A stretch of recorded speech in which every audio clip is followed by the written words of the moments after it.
Hi, I'm Rob Dominick. I'm an MLTI ambassador, part of the MLTI 2.0 program. I'm going to be talking to you today about being able to find a way for students to show their work in math class when having to do it digitally. Right? What we're going to focus on here is if you're kind of tasked with the idea of everything's got to drop right away, you've got to go remote next week, you've got to continue that learning with the students, and you want to be able to show their work. You want them to be able to show their work. You want to see what they're thinking instead of just having them write the answers to problems. In the classroom, you can see that. It's not as bad because you can hover around, you can interact with them.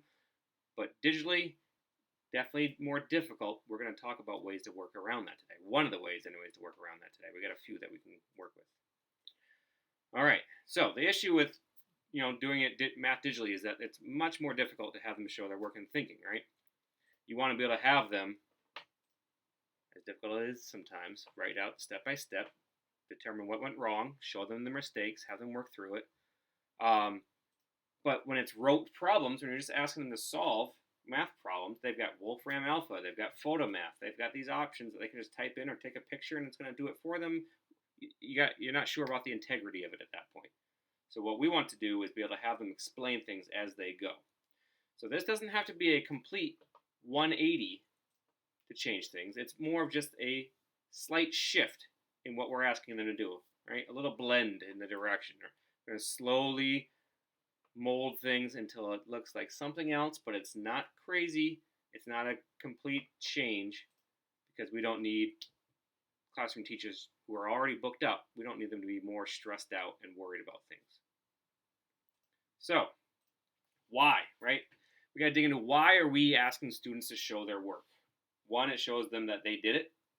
That's true. Okay. But more importantly, I think, is that we as math teachers want to be able to see their thinking. We want to be able to help them.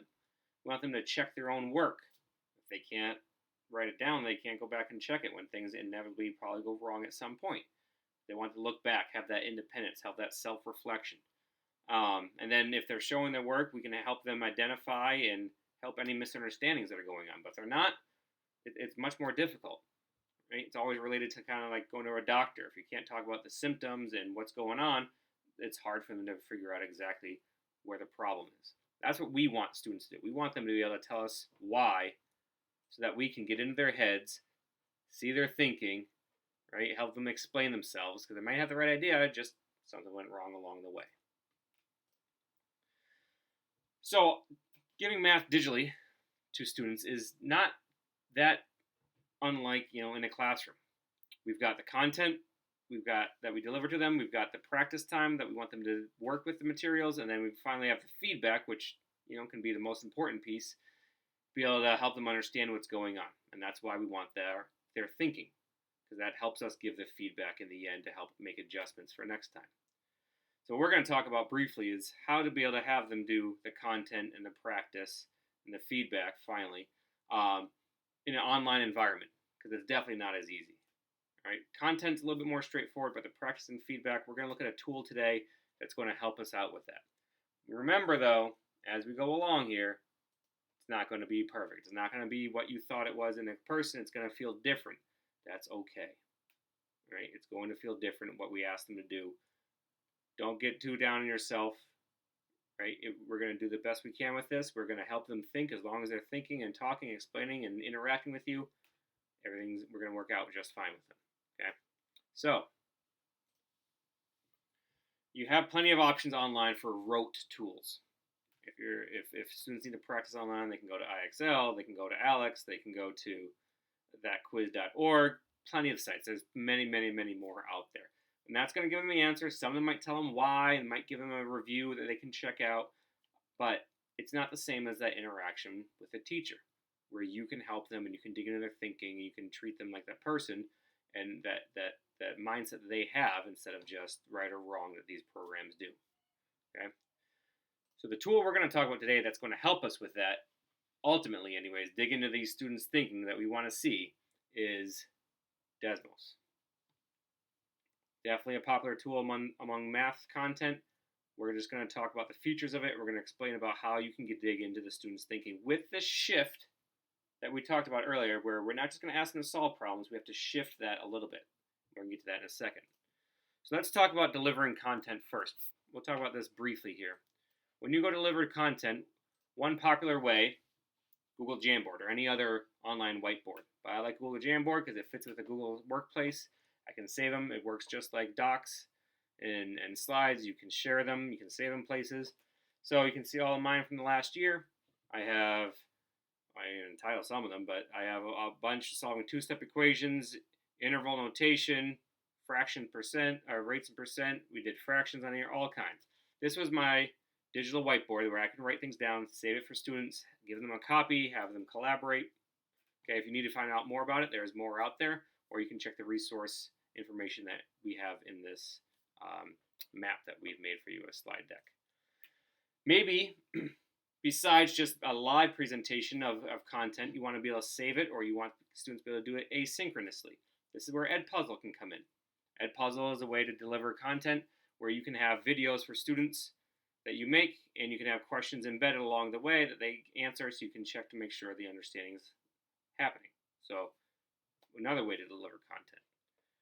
Finally, a third way you could deliver content to the students is using Pear Deck. Okay, it syncs up with Google Slides.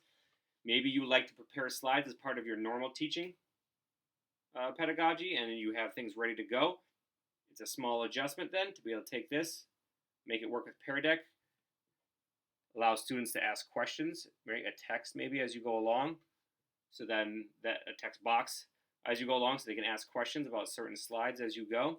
You can then make it like on here where you can show the steps along the way, and you can deliver content that way. So again, very similar, right? It's not completely different, a slight shift than a normal in-class presentation or lesson. So the next piece then is the actual practice for the students. And the practice and feedback go hand in hand here. So Desmos.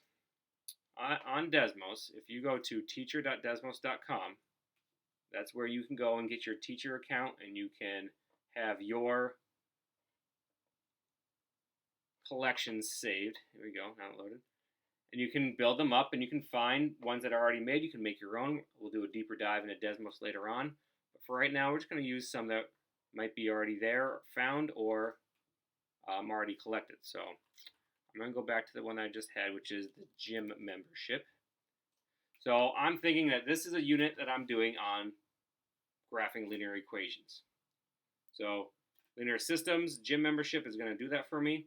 I'm going to allow the students to answer questions and dig into their thinking through this process. I can either assign it to them through Google Classroom, or I can just give them this one sign-on code. Students go to student.desmos.com, and they can sign in with or without a Google account, and they can get right to the activity here. So now I'm in here already. This is the this right here is the teacher dashboard now. I'm in as a student as well. So we've got the teacher dashboard, and we've got my student view where I'm working through things. As the teacher, you can see their real names, or you can anonymize as you go, so nobody has to have their real name out there when you have discussions. I can see where students are. I can see their progress. I can see if they've answered things with the dots or not. I can click and find out more details. I would have a whole bunch of student answers right here. If this was real, I'd have them all grouped together, and it'd be anonymous. Nobody could see it. As a student, I'm answering my questions, and I'm clicking through.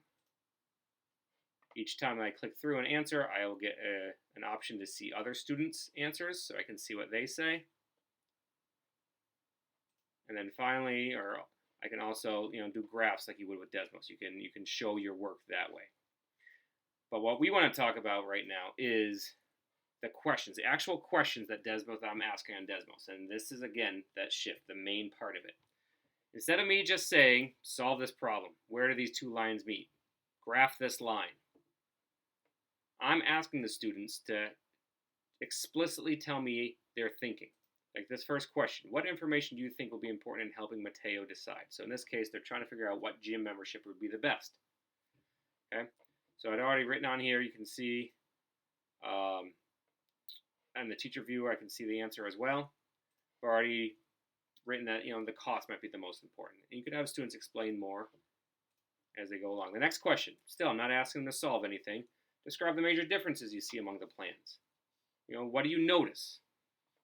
And I wrote down already, Epic has no monthly payment versus the others. And again, I can see that in the teacher side of things. Then we move on.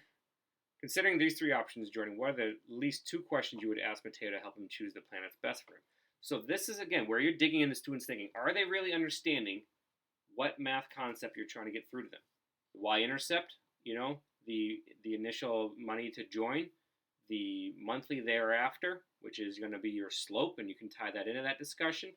On the teacher side of things, I can see students' responses here. I can pause it. So they're all frozen on this spot. They can't go on. We can have a class discussion. We can say, all right, look at all these responses, these anonymous responses. Let's discuss what's going on here, right? We can build in that verbal, that thinking, that metacognition, where they actually have to reflect on their own answers. And that's going to help them grow just as much as having them just straight solve rote problems over and over and over again. You can also tie in those problems, though. Pause this. I move on.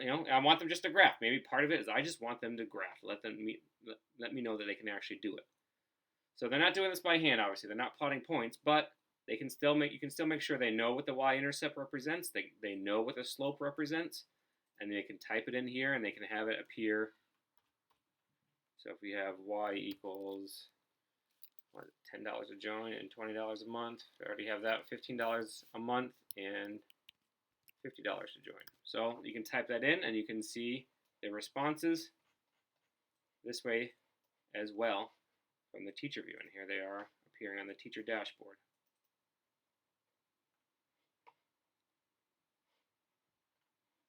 Okay. Again, anytime you can pause, you can have them discuss what's going on here. Next question. You can see most of these on this slide deck, is about explaining their things, their thoughts. So based on the visual you created, so now they've got this. If they had all three lines on here, they choose to explain your thinking, right? You explicitly ask them to tell you what's going on and why. Why would they choose that membership over the other ones? What makes them think that? And that's what you can work with. You can still dig into their mindset. You can still dig into what works and what doesn't for them, all through this Desmos program. Now, finally, the feedback piece, besides class discussions, which obviously is a great feedback method, I can go in and click their answers, and I can give them feedback on it, right? So this was from before, question from before. This is on this slide right now. I can say, all right, so on slide 5,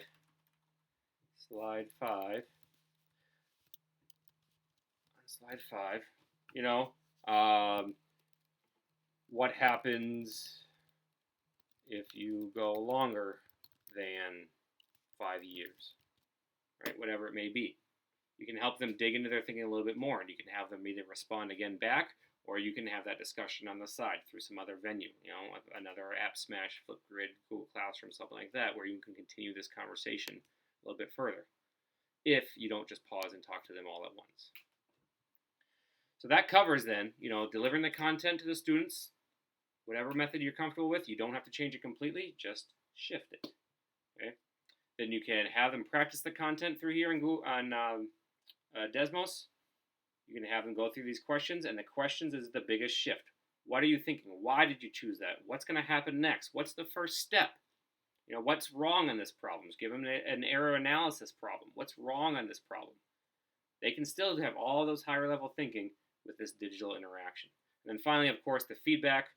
Again, if you can do it directly through Desmos, you can do that. If you want to go to a different platform, you can also do that. But this would be a quick, pretty direct way to just shift without redoing everything, so that way you can be ready tomorrow for students that need to do some online learning. If you have any questions, of course, reach out. There'll be more to this to dig into. There'll be more in this series. Feel free to contact us. We'll be glad to help.